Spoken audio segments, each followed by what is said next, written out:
Ladies and gentlemen, ATDF everything in that shelf presentation.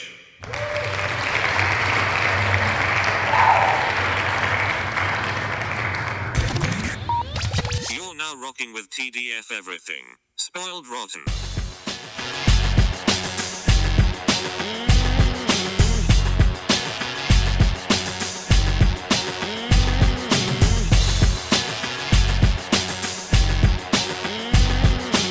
Spoiler alert. Welcome back, everybody. Hey. It's me, Daniel, And this is Ben on Spoiled Rotten. on that shelf. Boom. We are continuing the MCU revisit with Guardians of the Galaxy Volume 2. That's right. Yeah.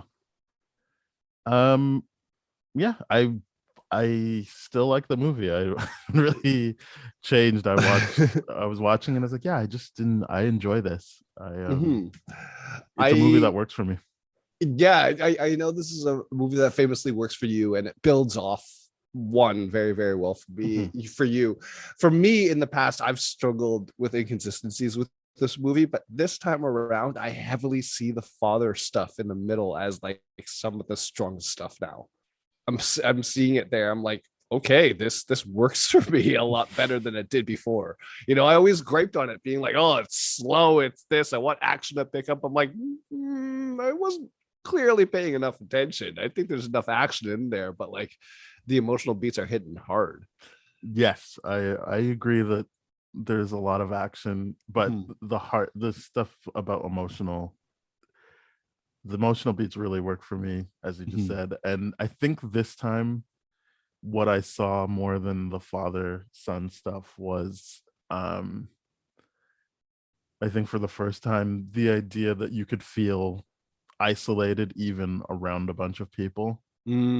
I think like that is germane to the ego storyline, the idea that he's like, yeah, like I just wanted to find myself. Like I am who I am, but the only reason I went out and about was to like create more of me. And he still feels alone how many ever thousands of years later. And he finally thinks he's found someone in Peter, the same way Peter's like, oh, I finally found my dad, which also like does a spin-off on the whole like obviously not seeing what's right in front of you idea. I think it still plays with the feeling alone even when you're around people, but I think every main character feels that at some point, that they're like I'm with this group of people, but they don't really understand me, or I don't really understand them, and or in the case of Gamora and Nebula, like Gamora just completely misreading what was going on in Nebula's mind in terms of you just wanted to beat me, I just wanted a sister,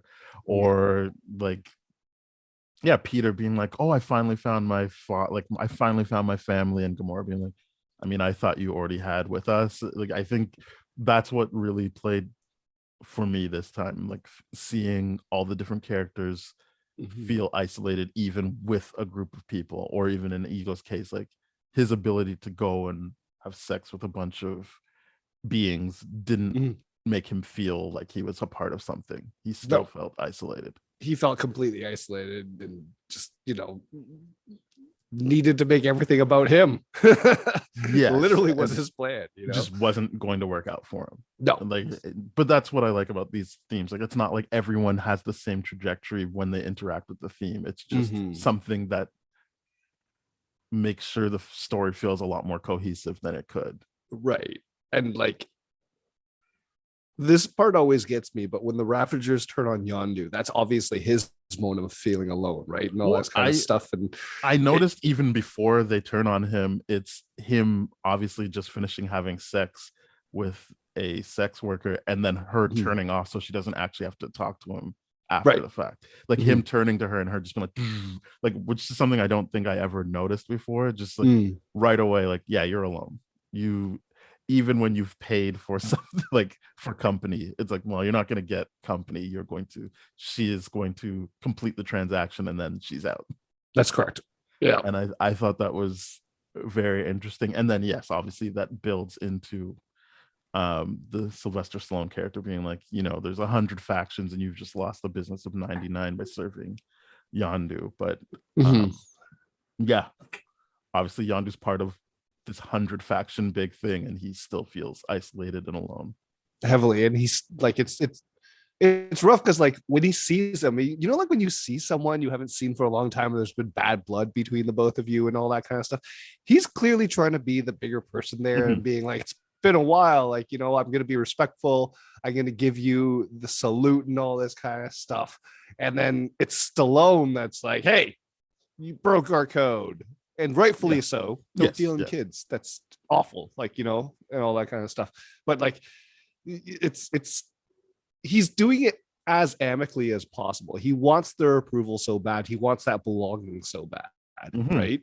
Yeah, he's to the like, degree I want where my seat. Like, yeah, I wear the same colors as you, and he's like, ugh, you do, but like that doesn't mean we have to accept you. yeah, you might cosplay like us, but we don't like you. And Yeah, I'm like, that's rough.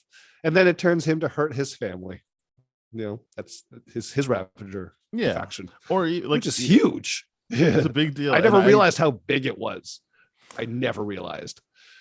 And it's I huge. like that. I think I said it the first time we reviewed it. Like even Kraglin, like the idea that Kraglin's feeling like ostracized as well, because he's like, well, like we should be following Yondu, but no, like Yondu's making bad decisions, and I like, even his loyalty is like, yeah, like this loyalty is screwing me over. I'm not happy. And then he does decide to go with the rest of the gang, and then he's like, now it's a mutiny. Like, no, I just like that a lot of the main characters, well, I say with most of the main characters, I don't even consider Kraglin a main character realistically, but like even he gets to be a part of that. Like he goes on a journey as well. Yeah. Which is basically what I feel is the main I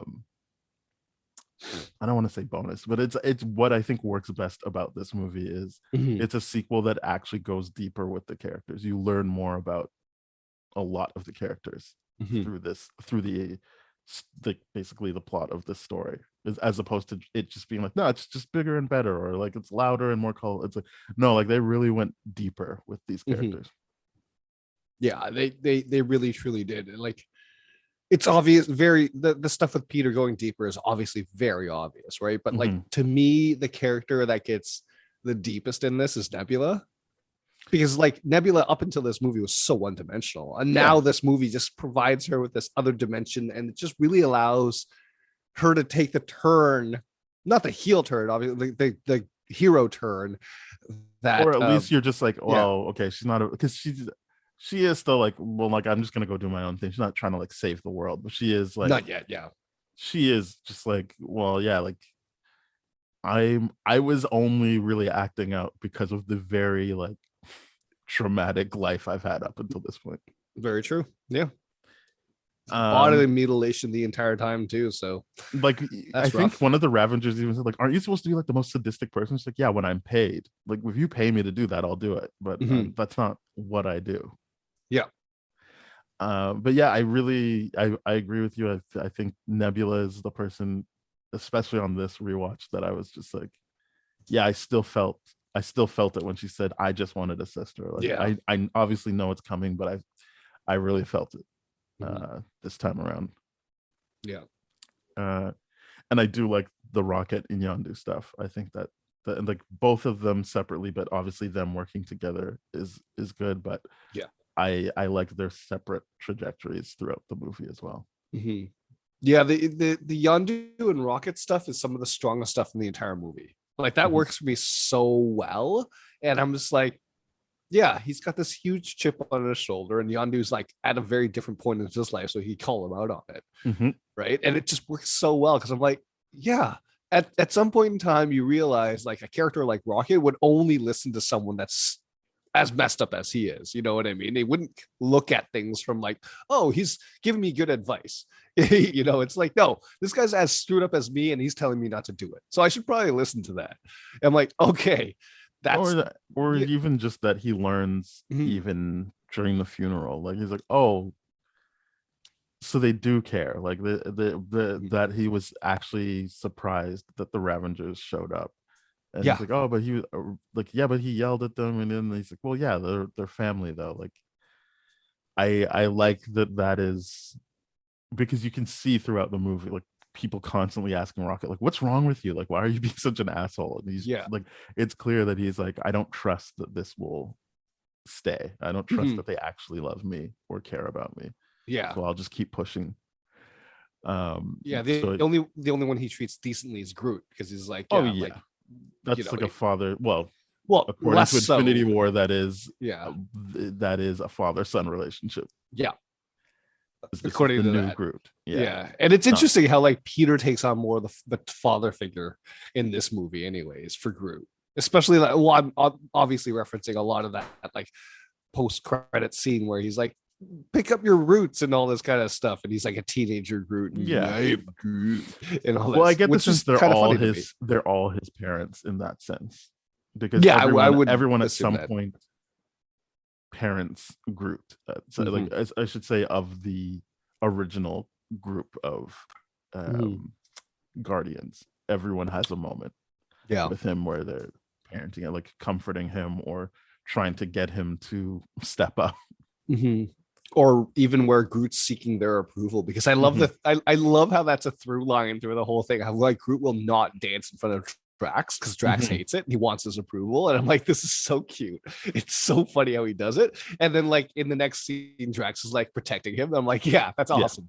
It's good.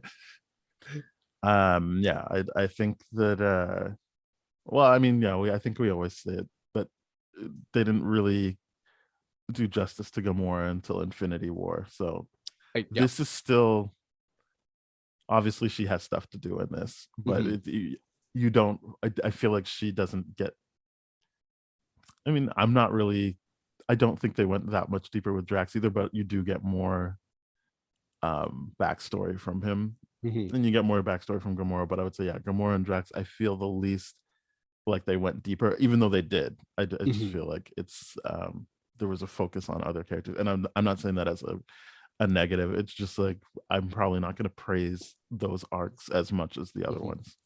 So here's a confusing thing I thought, right? You know, like I remember one interview when this movie was originally being released and all that kind of stuff, how they, you know, how like there's this movie measure scale of the role for women in movies, about like how they the Bechdel test. Yes, the Bechdel test, and how like they were talking about how it blows the Bechdel test out of the water and all that. I'm like, yes, it does, but I still feel like the character development arcs are weaker than most of the men, and that's where I'm like, yeah, it broke the Bechdel test, but you're not truly writing them like actual characters within your movie to the same degree that you're writing Yondu, Rocket, and Peter Quill, and obviously Ego, right? So I'm just like, that's a lot to be said about passing the Bechdel test like that much, but if they're not getting enough to do, personally, I wouldn't try and conflate passing the Bechdel test with some kind of like, that's like the bare minimum. That's not a measure of how well females are incorporated into your story.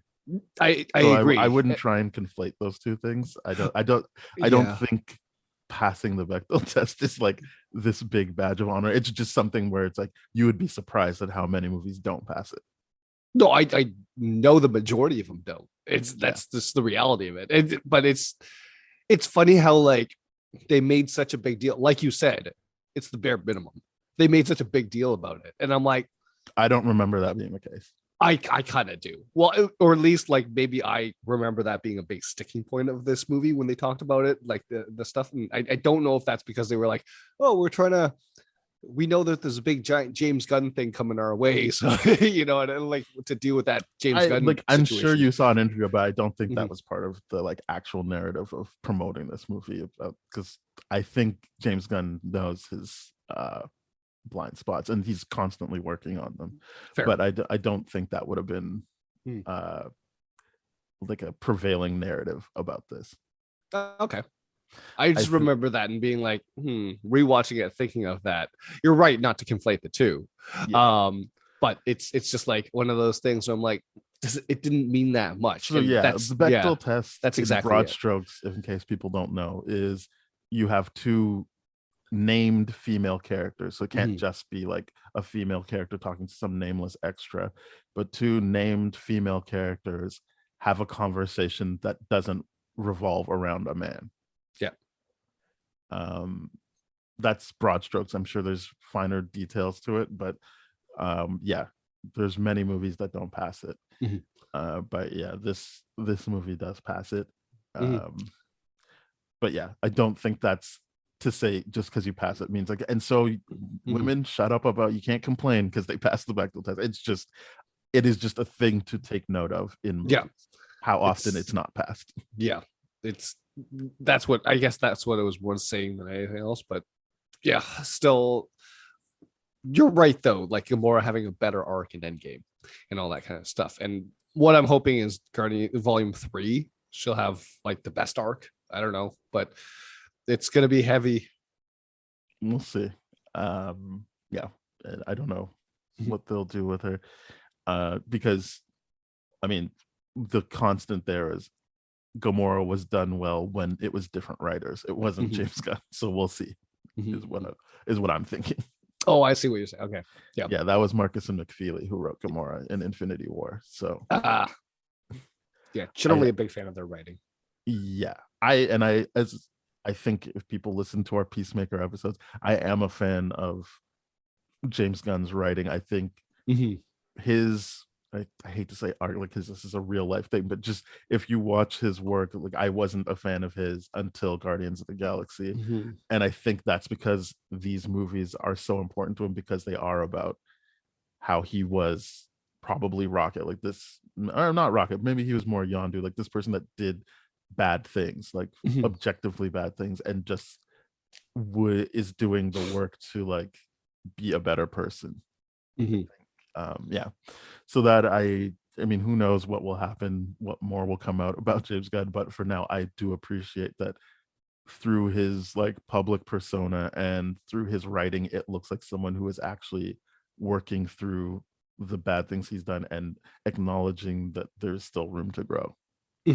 And yeah, it's a lot of people would say it's performative, but like go back to a Peacekeeper episodes that we reviewed, Peacemaker. Like Peacemaker episodes that Daniel brought up, and like there's specifically that one episode where they're talking about like what's like the Asian thing, why you can't say Oriental anymore. And I'm like, yeah, very few people understand why that's a reason, and like that's the exact thing. So for him to actually put it out there, and like it's actually it was a great moment for me. And I'm like, that along with the rest of the series goes to show like how much he's willing to work on these things, especially like through Peacemaker's character, where he's calling out toxic masculinity tropes and stereotypes. It's like, yeah, I have all these dangerous animals just so, you know, I could be emotionally vulnerable, but not have anyone have accountability back, talk back and all that kind of stuff. Like there's a lot of work being done through him personally. So I think it's genuine, and it's great to see. But you're right. Like if you see his work, there's a progression of that kind of stuff, of like him being fundamentally an asshole and a shitty person. And there's no laws against being an asshole. That's the problem, right? But then you like grow and you become this, and it's a much better thing, much better. Yeah. So I mean, I don't know if it's genuine or not. I appreciate the effort, even if it is performative, because there's a bunch of people who don't feel the need to even make that effort. They're just assholes. Yeah. Like I said, there's no law against being an asshole. They just have to accept the fact that people are going to call them assholes. You can't be an asshole and expect people to like you at the same time.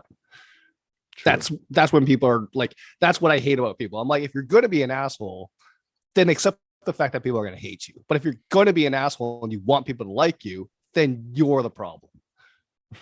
Yeah. You just got to be consistent. That's it. So there's, I guess there's the Sovereign are a threat in the movie, and then Ego is like the main villain. I liked the Sovereign for whatever reason. I just found them interesting. You know, I agree. I love the Sovereign. And I like such assholes. They kind of work as just the people that are like legitimately pushing things forward. Yeah, like what you're talking about. Like there is the emotional stuff that seems more tied to Ego, but like you always have the Sovereign there, like as something that's literally pushing things forward, because it's like, well, we got to move. They're coming, and so I appreciated that writing dynamic as well. Even if you feel like, oh, they were just put in there for that purpose, I'm like, yeah, it's fine with me. I think there's a good balance of I them think pushing action and yeah.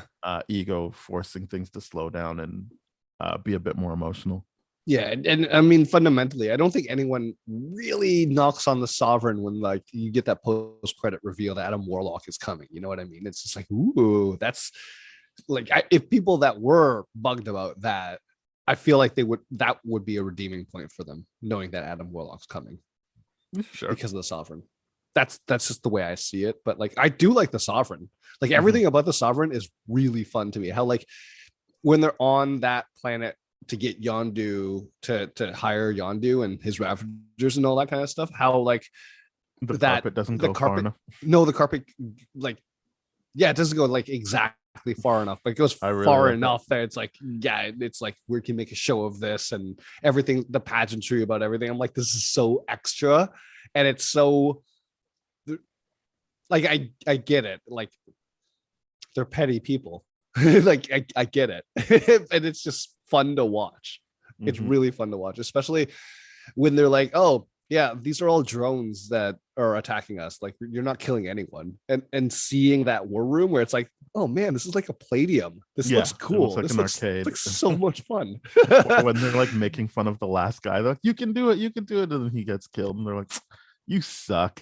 It's like typical. And I'm Yeah. like, you guys lost first, man. Yeah. Why are you riding on him? You lost first. You're watching him. And I hate that feeling of being like the last player in a team that's like trying to beat a mission. And then Mhm. everyone can watch your gameplay. You're like, oh crap, I'm even more nervous than before. And you'll just die like that guy. But you know what's funny about that scene is like the rest of the team just kind of like the rest of their fleet just went around Asteroid Field, which was hilarious to me. I'm like, yeah, that seems like the reasonable thing to do. Like, why would the whole fleet go through? Enough of them follow through, which is good. I'm like, but you're gonna have to come out the other end somehow. Mhm. It's funny to me. No, I mean, I really enjoyed basically everything I remember from the Sovereign. Yeah. I don't really have any like this should have happened differently. No They complaints. They were a good, just straight up threat. Yeah. They gave me a good space dog fight, Mhm. like 2 space dog fight scenes, and I freaking love space dog fight scenes. Like they're so cool, and they gave us one during a quantum asteroid field. That was some of the trippiest stuff ever. Yeah, Oh. they're good stuff. Mhm. And I know, I think the first time I reviewed it, you weren't a fan so much of the music, but I think the music really worked for me even this time around. The music hit a lot better this time for me, like, and it's because the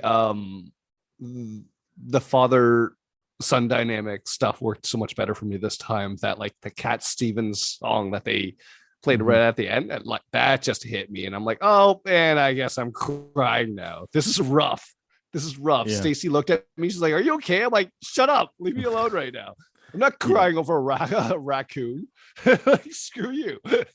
Well, I just feel like the reason that ending works is because it is so layered. You're like, I feel, because we're talking, it's so layered because it's like what we talked about, like these characters that felt isolated within this group, and then you're seeing everyone get validated. So like Yondu, Yes. unfortunately, after his death, being validated by Peter, by the Ravengers, which in turn gives Kraglin validation that like people still showed up. And just I'm always moved by how happy he is for his friend, that his friend got like celebrated. And then you're moved because Rocket is like, yeah, like, okay, like it's going to be okay. Like he had people who loved him even though he acted that way, and the benefit of that was that Rocket got to speak to the Yondu that was on the other side of that was like, you can't keep doing that, you're pushing people away, but like that's not the way to be. And so he knows that like you can change, and that like people will show up for you if they see like who you really are. And like yeah, you see all the Ravengers talking about like, yeah, like he did save the day in the end, like he did do the right thing, he did right by us. So I feel like it's this layered thing where there's 3 specific characters you're feeling for, or at least I am in Kraglin, Rocket, and Yondu, but it's playing into everybody's thing of like everyone came together for Yondu in that moment. Yeah. All the characters, he's not alone, and they're not alone because they're sharing this moment about Yondu, and it's not about just individual ideas anymore. It's like everyone came together for this thing. No one feels alone in that moment, and I think that's what is so great about that ending. Not just like, it's not that they just played a Cat Stevens song to manipulate your feelings. It's that this is the culmination of what they were talking about throughout the whole movie.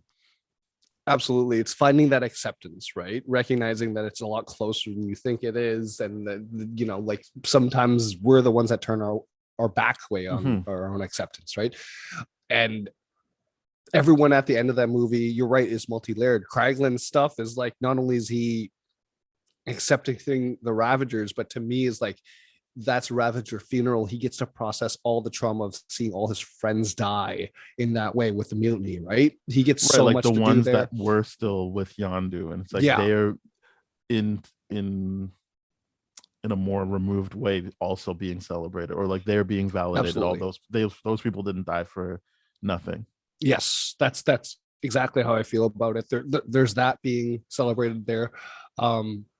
There's Mantis joining the crew, you know what I mean? Like Mantis being obviously in a very abusive relationship, having like, here's a family that will love you, even though Drax is arguably not better at the verbal abuse stuff when he keeps calling her ugly. But I just think that's whatever. Yeah, he calls her ugly, and I like the very like plain delivery of Gamora being like, "You're not ugly," but like, and it's not like, "Come on, sister, don't worry about him." She's just like, "You're not ugly. You're not That's, ugly. Like, shut up. That's what. Shut up. Drax is like, that's not a thing." Talking about?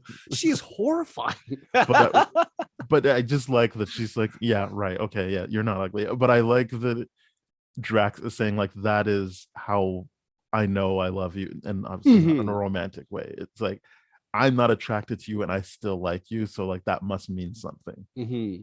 I think on some level, like Drax connecting with Mantis just because of her empathetic powers is just a form of acceptance where he is just connecting with another human being or another living person. He's connecting with, well, I mean, how she identifies as the empath. Like, it isn't about how she looks. It's not about what she can do for him. I know at one point he says, "Do me," but it's more like he is just like he likes her, and I'm not, and I always hate saying it because it sounds like I'm trying to be like, "Oh, I ship them." It's just they have connected, and I appreciate that. Yeah, he's obviously a very emotionless person, being, and he's not, because this movie talks about many times where he gets emotional. You're right, but he doesn't show it because his family's lost, right? And to me, I'm like, he can't show it with this group of people because they don't do for him what his family did. But yes, right. But to me, Mantis is him starting to show that again, like him being like, "I love you despite the fact that I find you grotesque and hideous." Like, it's like, it is him finding that acceptance of like, I'm going to be vulnerable again, because up until then, you don't really see him be vulnerable. He's just like, "Yeah, I did it all by myself. I took down the beast by myself," and all this kind of stuff. He's very much still that loner mentality, except with Groot. And then toward the end with here, Peter, because he says like, "She's not for you. She's not a dancer. You're a dancer." I do like that. He's like, "You need so someone." That's pathetic. what I mean. Like, he's not emotionless, and he is right. It's just he hasn't gone to the like depths that he does with Mantis, but he is there and engaging with his team members. You're right. I guess what I'm saying is, it's like through Mantis, he's able to move on a little bit more from that past and go towards the future. I don't really, I mean, I don't know like if he's moving on so much as he's actually processing it now. Before it was like, I've got this mission. Yeah, I'm gonna avenge them. I almost said revenge them. I'm going to avenge my family. But now he's with an empath. Who doesn't see him as like this monster that's going to fight him. She just feels what he feels, and he is in a space where he can just talk about it. Yeah, I like that for him. I do. Yeah, Mantis is a very interesting character, well, because obviously she gets presented as the flea on Ego's back type thing, and she meets people who care about her. Like she even says when Peter asks, like, "Hey, I have a personal question," she's like, "Wow, no one's ever asked that." Like, it's not about what she can do for them. Like obviously everyone has to pull together, and she does do things for the team. Yeah, but she meets a group of people that care about her. Yeah. As a individual. Yeah. As opposed to, like I said, her being basically an abusive relationship. Yeah. 100%. She finds a support system in that way. Yeah. I love that for her. She finds a family. They find a new family member. I mean, in the comics, she is just, I think, no, maybe she's not. I think she is just like Peter's sister. Obviously not really full sister. I think, well, they did this one where it was like she was adopted by Ego as opposed to being like sired by Ego. So I think it's the same. I know that Ego's not Peter's father in the comics, but I think Mantis and Peter share a father in the comics. I see. I think who's Jason or whatever. I don't remember the comics. I will be honest, I do not know a lot of Guardians lore in the comics. I basically just use the film version, but I think in the comics they do actually share blood. They're not just brother and sister the same way Nebula and Gamora are, which is just they got adopted by the same person. I think they actually do share a father. By the way, I do love that hug at the end with Gamora and Nebula. Like they're actually becoming Nebula's still kind of like, do I fight you still? This is uncomfortable. I'm not over my teenage angst phase. I'm gonna leave.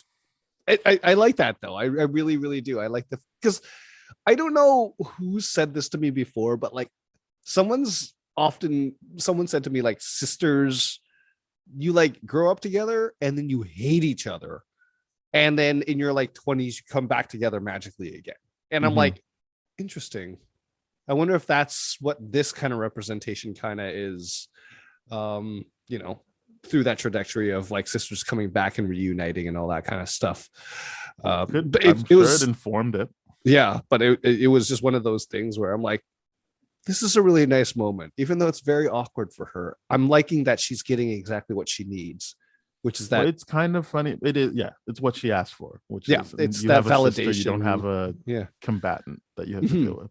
Yeah, and it looks funny, like we've seen versions of this and other things, but it still feels deeper because you know that like literally every other time, even in this movie, even if you were just to see this movie, every other time she's engaging with Gamora says something violent or like is violent with her. So you still understand that she might not be like, well, she's really gonna give me a hug now. Like she still might be like, oh, okay, oh, it's happening.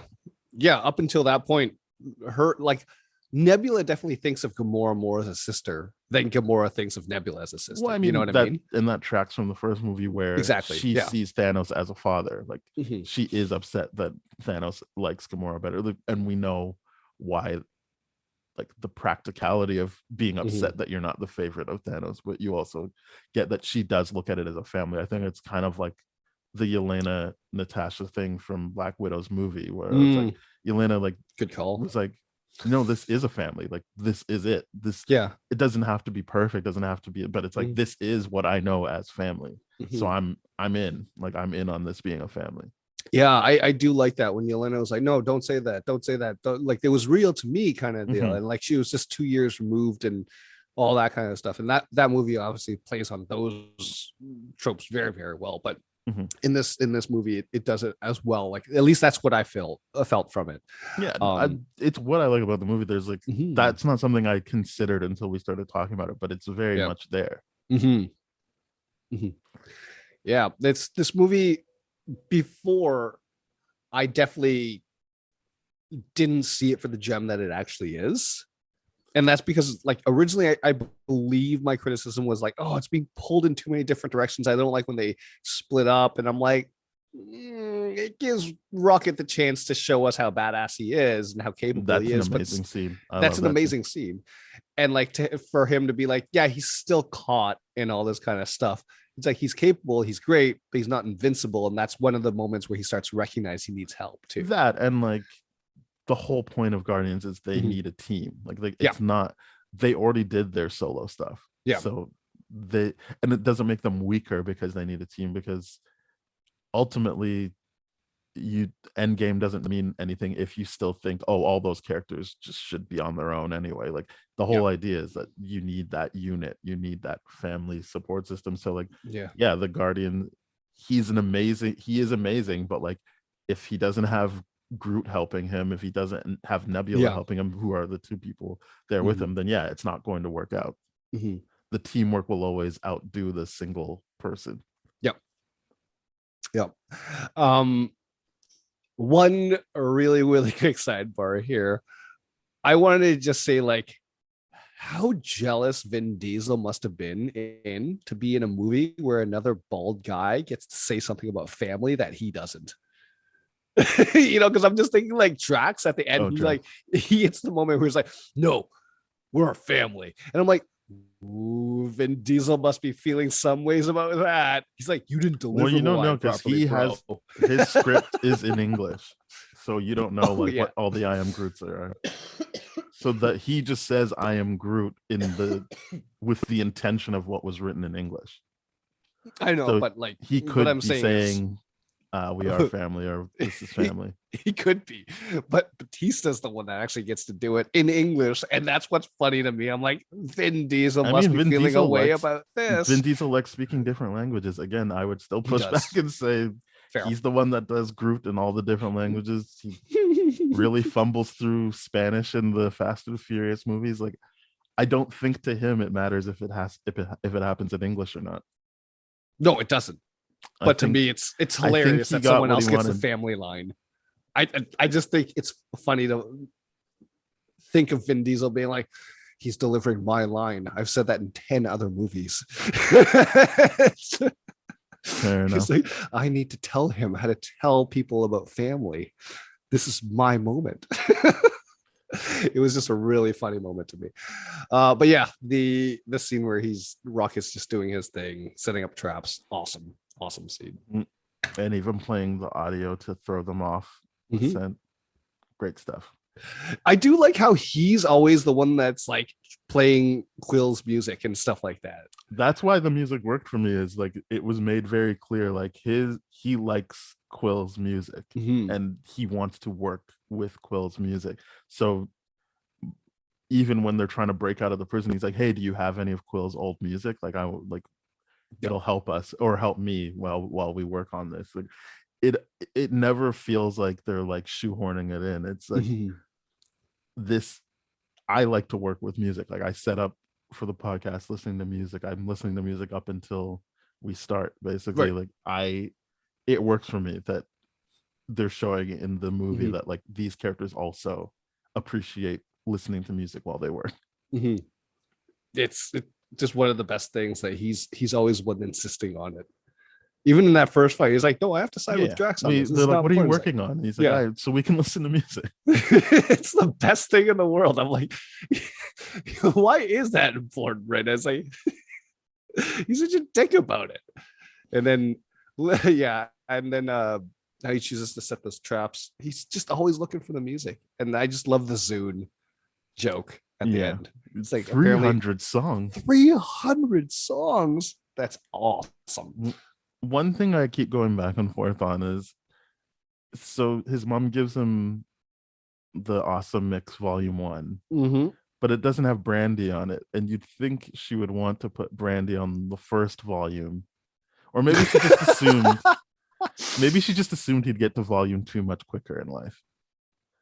Possibly. Maybe it's because it's not like, maybe she just was like, and then when he gets to Volume 2, he'll hear Brandy, and that's like representing his father or whatever. But like, I was like, man, like it seems a shame that he didn't get to Brandy until now.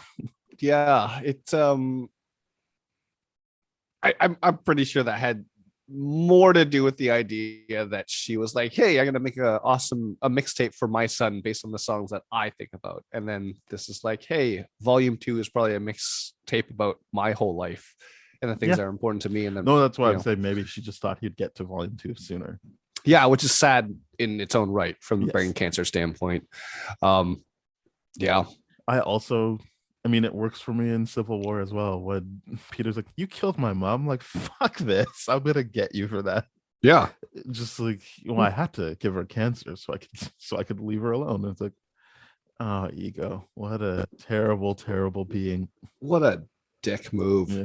Knock someone up and give them cancer, and then you try to take over the whole world. That's not cool, man.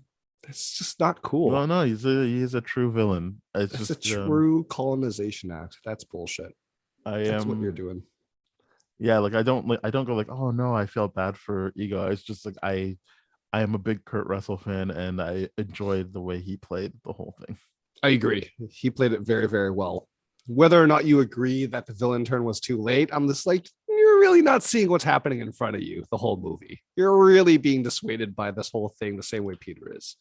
Yeah, but, I mean, a lot of people do say like, oh, I hate the fact that he turns into a villain so late. I'm like, you're really not paying attention to the movie then. Well, yeah. To me, that's like, oh, how come they made Harvey Dent Two-Face at the end of the movie? Like, the whole point is he's Two-Face the whole time. The scar isn't what made him Two-Face. He was called Two-Face before you saw the movie. You see him constantly going back and forth. He is Two-Face the whole time. You just got to see the visuals at the end. But the whole point is he's Two-Face. Just the same way I get that you might not know Ego the Planet from the comics, but like, just consider if Ego, like, I know he says I didn't know about you until I heard that there was someone that could touch the Power Stone, but like, do you actually believe that? Like, yeah, come that's on. Bullshit. This guy's hiding something. I don't think it's that crazy. Wait, what? He's a villain? Yeah, and it's like, I like the idea, like, of all the places he went, like, he fell, the way he told the story, he only fell in love with her, right? Of all the billions of places, just that was never questioned before. And then it was like, oh right, he's tried this with other races too. What was interesting about that though is he had the exact same appearance for every single race. So basically he was Kurt Russell the entire time with every other race of alien species out there. That was what was interesting to me. He might be, but I also think that he says the line of like, I tried to pick the form that would work best for you. So I think he's just telling the story to Peter, and then Peter has that constant of Kurt Russell throughout all of the storytelling. Okay. I don't know that to be a fact, but I think that is the idea, is that I'm going to stay in this form so you can just see like what was happening. And as a storyteller, I'll never let you like lose sight of who the protagonist is by switching up what I look like in all of these different storylines. I would like to see him, if they did switch him up, like them keeping that luscious hair on him in every other species form for like no reason whatsoever. It's like, here's the naked mole rat version of Kurt Russell with his luscious locks. And that's why he got the sexiest naked mole rat out there, baby. Yeah.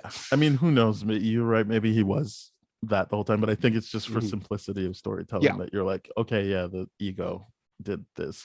Ego did the universe. This. Those are all his children that didn't pan out as batteries. Yeah, that is rough. He's like, well, I was hoping we could be together, but now you're just going to be a battery. Yeah, you're just going to be a battery. I'm like, that's rough. Really rough. I do like how, because he was a planet, they were able to make the final fight look so unique. Like a video game fight. The entire time I'm like, this is exactly how a video game final boss is like.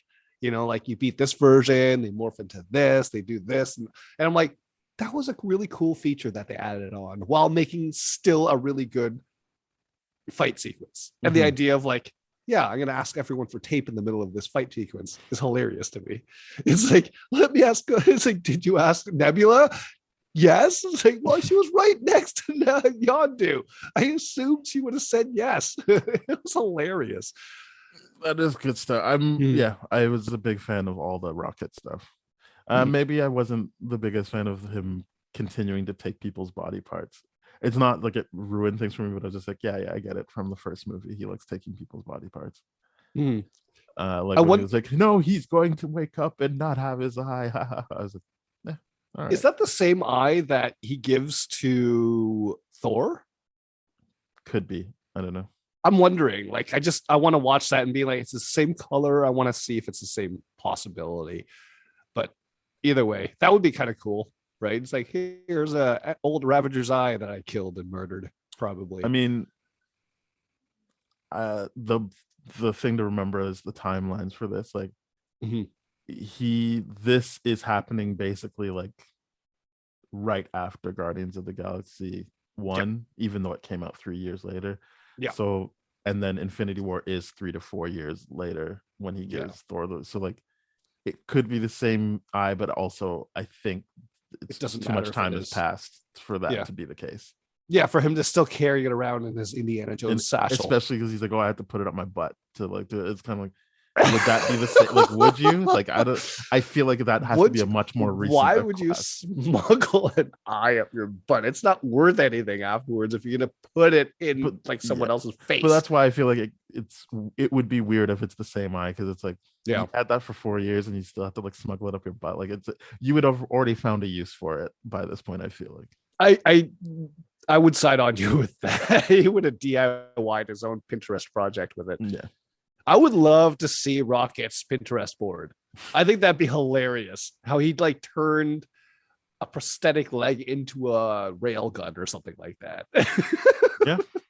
I mean, that does seem right up his alley. It does. It'd be so funny to watch. I think Trash Panda still works for me. Just the way that Rocket's like, is that better? Like, just a genuine, like, he was angry, but now he's just like, well, now I don't know. Like, is that better? I do like how he's like never aware that he's still a raccoon in this one. How he's like, you want your triangle faced monkey? And he just touches his face. Yeah, he's like, is it a triangle face? It's like he's never seen a mirror before and recognized that's what I look like. But I think the idea is he doesn't, regardless of what he looks like, he doesn't identify as a raccoon. He doesn't, because he's just been pieced together by these scientists. So like, it isn't.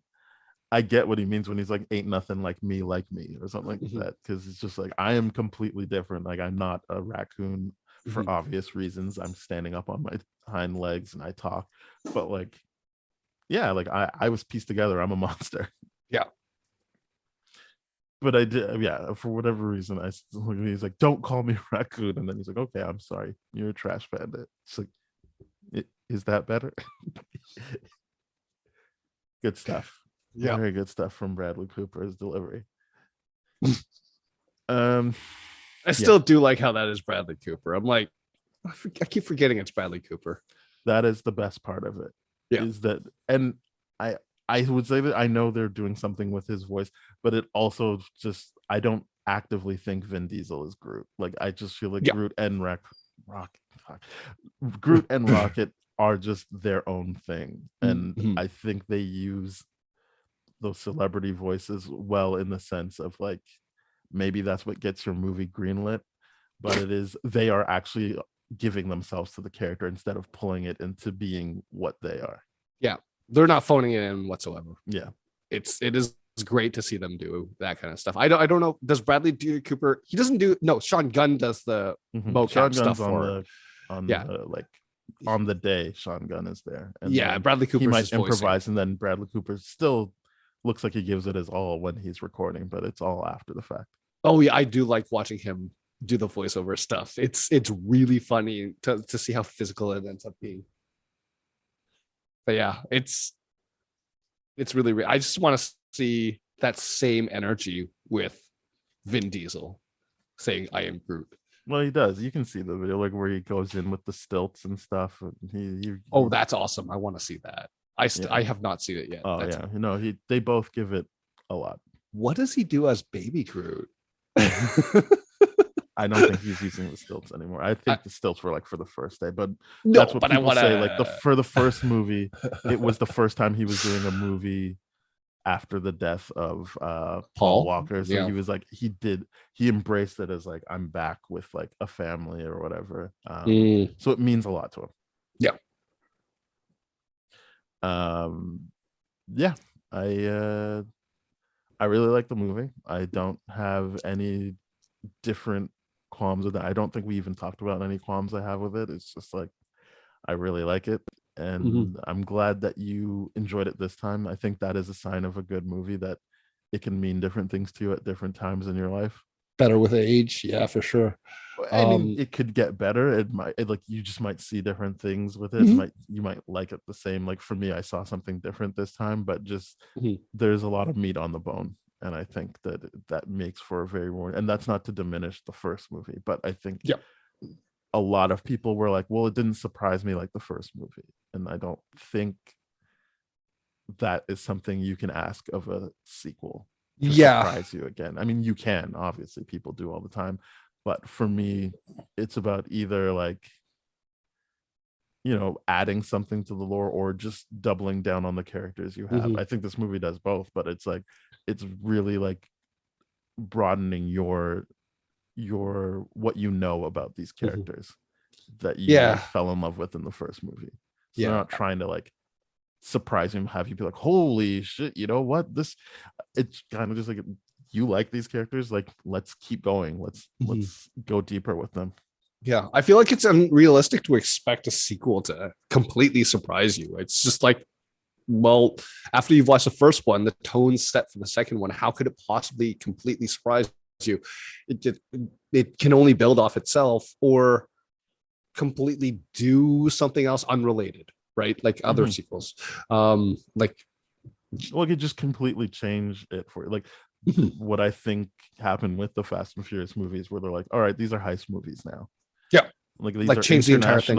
Like these are international heist movies, which worked for me. I'm not trying to say everyone should like that, but that shift worked for me. But it wasn't like I was surprised. I was just like, oh, okay, good, they're doing something I like now.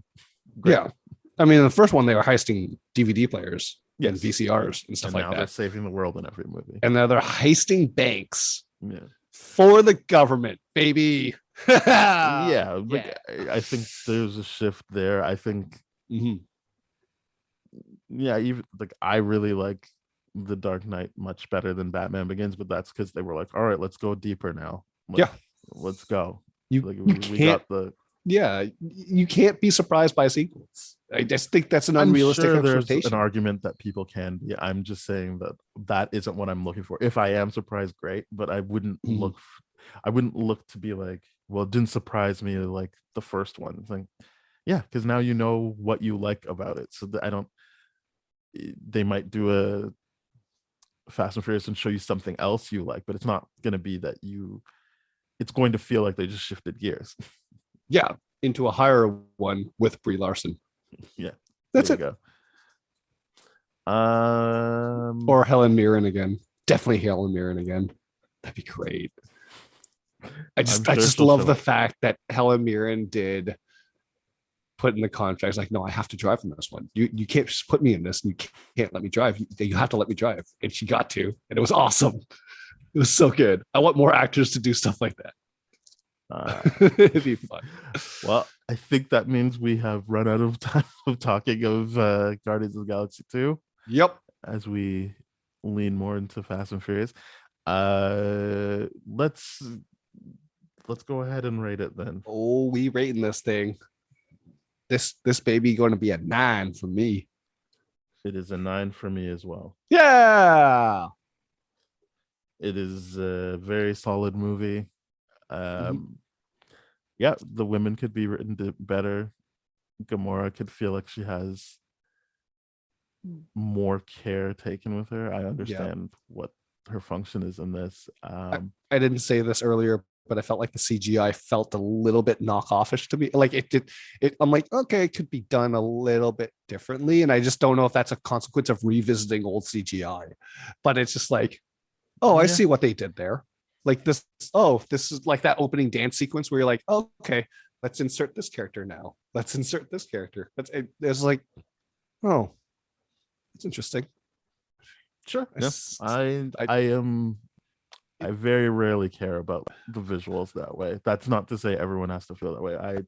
It's not a prerequisite for me enjoying something. I think if I like the story, I will forgive a lot of stuff. That's true.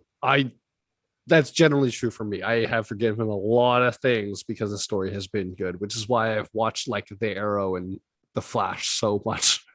It's because bad acting. It's terrible acting, but they've actually got some really damn good story in there. It's really good. If you can deal with a lot of overly dramatic silences. Agreed. All right. Have to fight a cough and a sneeze. All right, great. I did it. Thank you very much for listening, everybody. We are part of the That Shelf Podcast Network with other great shows like Bad Gay Movies, Black Hole Films, Changing Reels, a lot of great shows, more shows than I've even named. So please head to thatshelf.com to find those shows, our shows, and more shows. And if you would like to hear older episodes of this show, please go to tdfeverything.com/spoiledrotten. Our email is spoiledpodcast@gmail.com. Our Twitter is @tdfspoiled. We're on Spotify, Stitcher, iHeartRadio, Radio Public, Apple Podcasts, whole bunch of places. So please rate, review, subscribe, follow, share with your friends, do everything you need to do, comment. Right? I don't know if I said that. But yeah, please do that and get in touch with us. Let us know how you feel about this movie, other movies. If there's because we're kind of getting to the tail end of the revisit of MCU and DC EU. So if there's other things you want us to revisit, let us know. But otherwise, just have a great day. Bye-bye. Yeah. Cheers.